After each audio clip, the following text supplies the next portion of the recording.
Welcome back, Algebra 2 Honors students, to Section 5.2, Solving Quadratic Equations by Graphing. Please pause the video now and read the objectives and vocabulary. A quadratic equation is a quadratic function that has been set equal to a specific value. A quadratic equation can be rewritten or rearranged so that it's in standard form, which looks like ax squared plus bx plus c equals 0. Remember that a term, that coefficient of the x squared term, cannot be equal to 0, because if that one falls out, it's no longer a quadratic function. The solutions of a quadratic equation are called the roots of the equation, and the roots can be found by graphing. In order to find the roots by graphing, we need to find the zeros, which are also known as the x-intercept of the related quadratic function. Now this is just an allusion to what we're going to see in 5.4, but graphing quadratic equations will only give real roots, not complex roots. We're going to be talking about complex roots in section 5.4. So for today, we're just going to talk about real roots. Now, a quadratic equation can have two real solutions, one real solution, or no real solutions. And all that's really referring to is how many x-intercepts the graph has. Let's take a look at the example. The first thing that we're going to do is we're going to make sure it's in standard form. Next, we're going to identify A, B, and C. And then, referring back to the lesson 5.1, we're going to find the axis of symmetry, the y-intercept, and the vertex. Once we have all of those, we only need a couple more points to be able to graph the parabola. So pause the video now, take out your 5.1 notes to use as a reference, and find out the axis of symmetry, the y-intercept, the vertex, and then graph the parabola on the grid below. You shouldn't have had any trouble finding the y-intercept, the vertex, and the axis of symmetry, as well as finding out that the parabola is going to be upward facing and the vertex is going to be a minimum. Graph the information you have and then add a couple of points. Remember, 2 points to the left and 2 points to the right of the vertex. That'll give us 5 points for the parabola, and we'll be able to graph it with a pretty good shape. So pause the video now, graph, and then check your graph in a few seconds. So here we have our graphed parabola, as well as the labels on all the important characteristics, and 2 points to the left, 2 points to the right that we chose so that we could graph our parabola well, get a nice shape. And the answer to our question is the roots of the original equation that we have, x squared minus 3x minus 4 equals 0, occur at the zeros, or the x-intercepts of the function, of the related function. So we found the two places where the parabola crosses the x-axis are located at -1 and at 4. That means we have two solutions to our equation, and they are -1 and 4. Those are the two values of x that are the roots, the solutions, or the zeros, the x-intercepts of the equation. Remember that the different things that can happen is we can have two real solutions, one real solution, or no real solutions. In this case, we had two real solutions, two numbers on the real number line that solved the equation. On the next example, you're going to work on it, find the axis of symmetry, the vertex, and the y-intercept, graph the function, and remember what you're looking for is what the coordinate is, the x-coordinate, that will solve the equation. In order to solve the equation, you find the related function. Identify A, B, and C. So start the video again once you've done that and you have an answer. Okay, so once again we have checked out A, B, and C after rearranging and making sure that it's in standard form. We've looked at the related function, and we saw that the A term is positive, so our parabola is upward facing and our vertex will be a minimum point. We find the y-intercept by plugging in x equals 0 into the function, the related function. We found the y-intercept, then we found the axis of symmetry using our formula. X is equal to -b over 2a. Just a reminder, the y-intercept is a point, The axis of symmetry is a line, a vertical line, and the vertex is a point. So now that we have the information that we need, we are going to find 2 points to the left, 2 points to the right of the vertex, come up with a little XY table, and graph our parabola. These are the 2 points to the left and to the right of the vertex that I chose. Once you've got your XY table done and you and you have your points, then you can graph your function. So go ahead and graph the function now if you haven't already.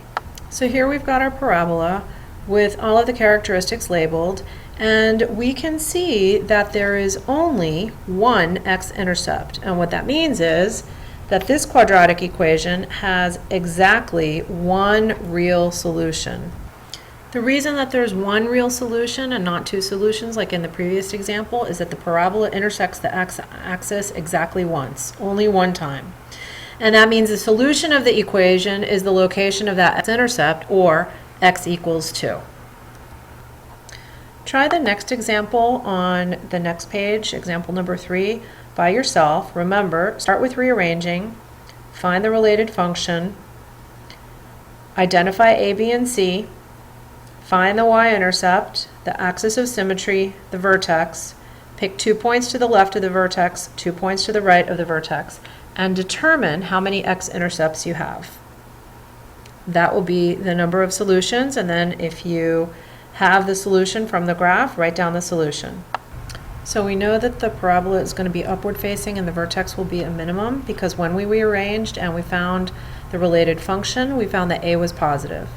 We also plugged in 0 for x into the function and found the location of the y-intercept, 0, 5. We can find the axis of symmetry by plugging into our formula. X is equal to negative b over 2a. We found our axis of symmetry, x is equal to 2. And then we plug in that x value back into the function so that we can get the y value. And that tells us what our vertex is. Now we're ready to pick some points for our xy table. 2 points to the left, 2 points to the right, and then graph. So now that we've got this one graphed, we can see that the parabola is floating up above the x-axis, and that means that it has no x-intercept. And since it has no x-intercept, that means that it has no real solution, no real roots. So there are roots to this equation, just not real roots. And that's going to lead us into, as we talked about before, section 5.4 with the imaginary roots. But we're not going to do that yet. Let's solve a word problem on the next page. And let's just read it together. The highest bridge in the United States is the Royal Gorge Bridge in Colorado. The deck of the bridge is 1,053 feet above the river below. Suppose a marble is dropped over the railing from a height of 3 feet above the bridge deck. How long will it take the marble to reach the surface of the water, assuming there's no air resistance? Well, for those of you who have taken physics, you recognize this as a physics question. We have a formula which is a function, h of t, h being the height, and h of t is defined as negative 16t squared plus h sub 0. H sub 0 is our initial height, and t is our time in seconds. So the first thing that we need to do is draw a diagram. So let's do that, showing that the bridge is above the water line. So here's our diagram with the bridge shown above the water line. I know it looks like it's floating. Let's make it not float. We'll have it stand up somehow. Anyhow, there's our person who's going to drop the marble 3 feet above the bridge, and the bridge is 1,053 or 1,053 feet above the water line. So what happens then?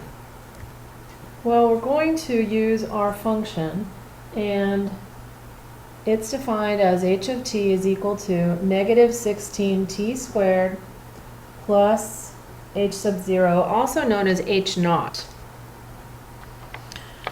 Since the h term stands for height above the water line, what we're going to do is we're going to think when the marble drops down, first it drops down the 3 feet, then it drops down the 1,053 feet, and when it hits the water line, it's 0 feet above the water line. So what we're going to do is we're going to say that h is equal to 0, and we're going to define this is our equation, but we can also plug in for the initial height, because we know that the initial height is 1,053 plus 3. So what we're going to do is we're going to solve this the same way that we solve any other equation. Now we have a negative term, negative 16t squared. If we move it over to the other side where the 0 is, we're going to have a 16t squared, positive, and that's going to be equal to 1,056. So we want to get the t squared term alone. We're going to divide both sides by 16. When we do that, we have t squared on the left, and on the right-hand side, we have approximately, or we have 66. We square root both sides so that we can get on the left t, and on the right-hand side, we're going to get an approximation, so let me change that symbol, an approximation of plus or minus, because we know square roots can be positive or negative, 8.12 seconds. Now, the truth is that we know there's no such thing as negative 8.12 seconds, so we're going to reject the negative solution.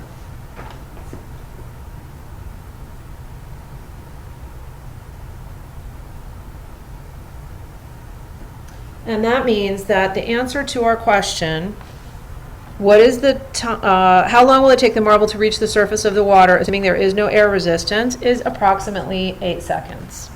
That is it for section 5.2, and I'll see you back for section 5.3.